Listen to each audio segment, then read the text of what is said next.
Зохиолч Жигмэд Доржийн Саран туяа. Зохиолч Жигмэд Доржийн Саран туяа нь Завхан аймгийн Алдархан суманд төржээ. Тэрээр 1986 онд Георгийн нэрмжид удах зохиолын дээд сургуулийг төгссөн байна. Саран туяа нь Учраагүй явааханда яруу найргийн ном, Хүний хүн өгүүлгийн ном, Хошин хөрөг илгэллийн ном хийлгүүлж байжээ. Энэ удаа та бүхэндээ түүний Эрийн тэнгэр өгүүлгийг хүргэж байна. Ээж будаатай цайнд үйсэн хэдэн хавиргаа аавын өмнө тавингаа чанжаагийн авгаа ирж. Энэ хэдэн үнэний дэлэн хэд хоног шутраад өгвөл болж дээ. Гэхэд аав хамар дотроо гэж цаанаа нэг л язгүй дуграад цайгаан очлоо. Миний мэдхийн манайтай айл сахалж явж ирсэн жанжаагийн сайлын хэдэн үнэтэй хон ямаа нийлсэн хориод богтой. Мөр таньдаг байтугай таньдаггүй хүн амаа ангааж хармаар хэдэн сайхан адуутай айл. Гэртээ илүү ч юмгүй дутуу ч юмгүй цомхон тавилгатай. Харин идэж уух нь нэг л их харагдахгүй хаяа ороход цэвэр цэмцгэр хідээч ягаад ч юм тэднийхээс хурдан гармаар санагддагсан. Тийм хэрнээ жанжааг манайд ороод ирэхэд аав ороод ирсний дайтай гэр дүүрээд удаахан суугаасай гэж бодогдохыг юм. Би ууж байсан цайгаа орхиж жанжаагийн дорхоор ус хийлээ. Тэднэр бууцны тос манархан гүйх зураа хацар хамар дээр наалтсан будааг гарынхаа араар шудран арчиж бас ч гэж айлд орох гэж яваа хүн гэсэндээ дээлийнхээ хормоо хотыг янзлан бүсээн засаж явлаа. Намайг онгорхоо хаалгаар зүрх муутайхан шагаахад жанжаа зуухныхаа өмнө сөхрөө суучихсан зэрвс харсан хүнд халамцуухан байна уу да гэж бодогдохоор минь чиж улайсан амтан хоолцай зэрэгцүүлж суулаа. Намайг хараад "Оо, чи юу? За суу." Ах нь бүр гэснээ эхнэр рүүгээ нэв хилэн хараад "Манай очир зөндөө том болсон байгаа биз?" хэмэв. Авгаан хоймрынхаа орон дээр сая төрсөн хүн шиг л дээл хөнжлөөр том байлтан суучихсан тагш дүүрэн хоолны шөлийг шожгонтол сорж хамар дээрээ бүр зайсан хөлсийг арчих цохоогүй харагдана. Тэрээр намайг нүдсөөмилгэн харснаа. "За манай очир яасан том болов?"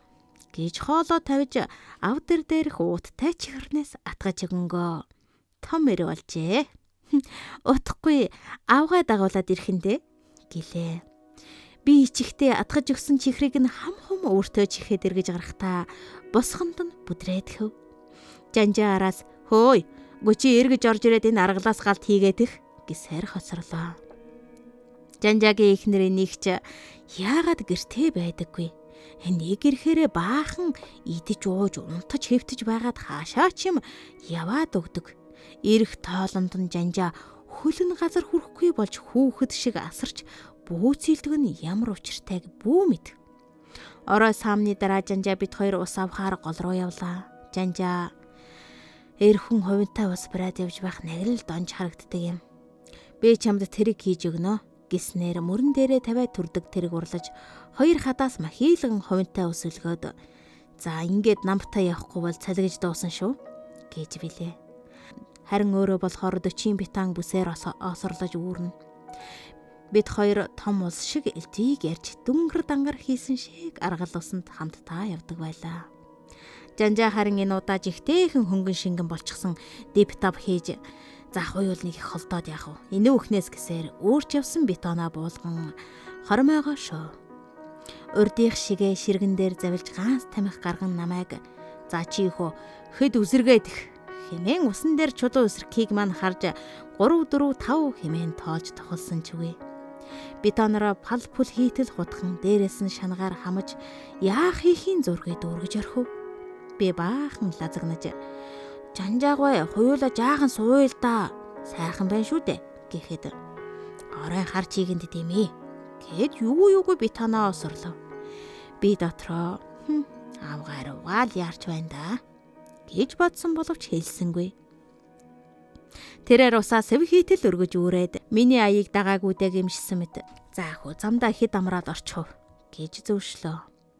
Бид хоёр хэсэг дугуй явлаа. Гэтэл жанжаа амнаж "Нурмаагч чинь одоо бүр ирсэн бах уу. Дахиж явахгүй байх" гэлээ. "Нурмааж хаашаа яваад байдаг юм бэ?" гэвэл жаал дугуй явснаа. "Хаашаа чамаагүй явчихна да" гэд энэ үгнээсээ айсан мэт одоо ч явахгүй л дээ гэж нэмэв. Бид хоёр газрын дунд хэр дамрав. Манайхны зүгээс зэлэн дээр унгасгасан аргалын утаа амнартаж үхэр тугалм өөрөх сонсогдно. Жанжаагаа гэрийнхээ барааг хараад санаа намруу гэлтэй мод толгоогоо гарган бетоноо сандаж над руу хараад би чамаас юм асуух уу гэлээ. Би тэгээчтэй юу юм гэж шавдуулахад ганцаа пүт хийтэл хэдүүлээснэ. За боли гэдэг байгаа. Оо таныг юм асуухгүй бол би явахгүй гэж хошуу өнжөөлөв. Чи тэгвэл ингэж асуулаа гэж хиндэж битгий хэлээрээ. Гэж ам мичиг аваад хэлхүү байх уу гэсэн янзтай хэсэг харснаа. Яа юу? Уу юу? гэлээ. Би гайхан юугнэ гэхэд яа юу? Уу юу? гэж байна. Аль нэгийг нь хурдан хэлчих. Аль нэгийг нь гэж намайг шавдуулав. Би амандаа харснаар нь яа гिचхэв. Гэтэл жанжаагийн царай нэг л таагүй болж ганц тамхиа түрүүлэнгээ ухсах юм босч. За явъя гэхэн тэр би түүний алхаа гүйцэн ядаж муу тэргээ инхэл тонхол дундуур туучуулан төрсээр бараадав. Жанжаа яа юу уу юу гэж байгаа юм бэ гэж шалгахад дараа хэлнэ. Харин чи ээж аваасаа битгий ингэж асуугаарэ. Тэд мэдгчгүй мэдвүү. Нойтон хамаа минь гэж гүвтнэв. Өглөө нойрон дунд аав ээж хоёрын ярих нь бүдэг бадаг сонсогдно. Ээж цайгаа самранга яагав. Өчигдөр эдний дадууны ирлэр буусан хүн эхнэр тогтоодоггүй юм гэж цээлийн голоор л нэг ярьдаг байсан да. Чи үзвэл танин да гэв. Яахав те. Нормаа нэг явна гэхээр ямар дийлдэх биш. Морийг нэмэлээд л зогсож харагдсан. Би ухсах юм бослоо. Хувцаа хам өмсөж яваад гүрэн гарвал өглөөн наран сөрөг хоёр мөртөн ажуухан алхуулсаар холдож жанжаа маань гэрийнхээ үүдэнд сүүний дээж өргөн зогсож байлаа. Нэрэндээ таарсан нурмайсан муу хүүхэн явж л байг. Явбал явж л байг. Том болоод би авгаа ахгүй юм шүү. Сайхан хүүхэн байсан ч суухгүй харж л байгаарай. Толгой хүндэрч хамрын самсаа шархиран өөрийн ирэхгүй нүдийг минь нулимс бүрхв. Нулимсан тунд жанжаа жаахан гэртээгээ дайвалцсан. Яа гэдэг чинь явна л гэсэн үг. Харин үү гэдэг нь үлдэн гэсэн үг. Тэгэхэд л чамаар таалгасан юм. Чи яа гэж таасан баха?